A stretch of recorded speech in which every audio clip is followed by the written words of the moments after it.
अपनों से हारने का मजा ही कुछ और है। वाह बहू, साल भर में ही तूने इतने अच्छे से घर बाहर सब कुछ संभाल लिया है। खाना भी मुझसे अच्छा बना लेती हो। मीना जी बहू अनामिका की तारीफ करती हुई बोली। आप भी ना मम्मी जी, यूं ही मेरी तारीफ करती रहती हैं। मैं जानती हूँ आप मेरी तारीफ क्यों करती हैं। मुझे पापा जी की बात बुरी नहीं लगती, पर कभी तो वे मेरी बात को भी महत्व दें।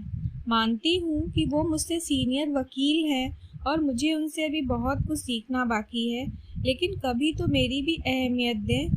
अनामिका ससुर विलास जी से कुछ नाराज होते हुए सासू माँ मीना जी से बोली। विलास जी सीनियर वकील हैं।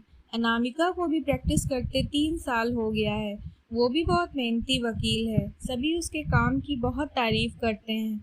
अनामिका के इस गुण के कारण ही विलास जी अपने बेटे सुनील के लिए उसे पसंद किए थे।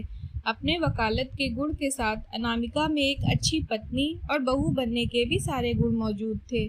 सुंदरता तो ईश्वर ने प्रदान किया ही था, चेहरे पर आत्मविश्वास की चमक, घर के काम में भी निपुणता, कामयाब होते हुए भी मन में कोई घमंड नहीं था। मीना जी और सुनील को भी अनामिका बहुत पसंद आई। पूरे धूमधाम और रीति रिवाज के साथ 1 साल पहले शादी हो गई। सुनील उसी शहर में जॉब करता था। विलास जी और अनामिका एक ही जगह प्रैक्टिस करते थे।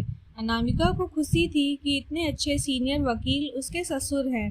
रात के खाने की मेज पर लगभग रोज ही वकालत के किसी मुद्दे को लेकर बहस शुरू हो जाती और आखिर में जीत ससुर जी यानी विलास जी की ही होती। अनामिका ये सोचकर भी हार मान लेती कि वो रिश्ते और वकालत दोनों में ही बड़े हैं। अनामिका सोचती कि उसके काम की सभी तारीफ करते हैं। क्या पापा जी को कभी मेरा काम पसंद नहीं आता? कभी तो मेरे काम की तारीफ कर दिया करें ताकि मेरा भी हौसला बढ़े।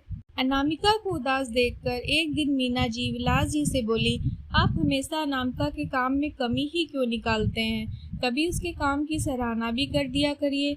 जब भी आप दोनों में बहस छिड़ता है तो आप उसे ही हरा देते हैं। कभी उसे भी जीतने दीजिए, उससे उसका हौसला बढ़ेगा। अपनों से हारने का मजा ही अलग होता है। विलास जी बोले, तुम्हें क्या लगता है मैं उसे हराना चाहता हूँ? मुझे उस दिन सबसे ज़्यादा खुशी होगी जिस दिन मैं अपनी बहू से हार जाऊंगा। अगर मैं उसका सिर्फ मन रखने के लिए उससे हार जाऊं तो वो बाहर जीतना कैसे सीखेगी। इसीलिए जब भी मुझ में और बहू में बहस होती है तो मैं जानबूझकर कठिन मुद्दा उठाता हूँ ताकि वो कठिन से कठिन मुद्दों को भी जान सके और वो कभी भी कहीं से भी ना हारे। मैं झूठ मूठ में हारकर उसमें झूठी घमंड नहीं लाना चाहता। मैं सच में अपनी बहू से हारना चाहता हूँ, क्योंकि अपनों से हारने का मजा ही अलग होता है। संयोग था कि अपने सास ससुर की बात अनामिका ने भी सुन ली।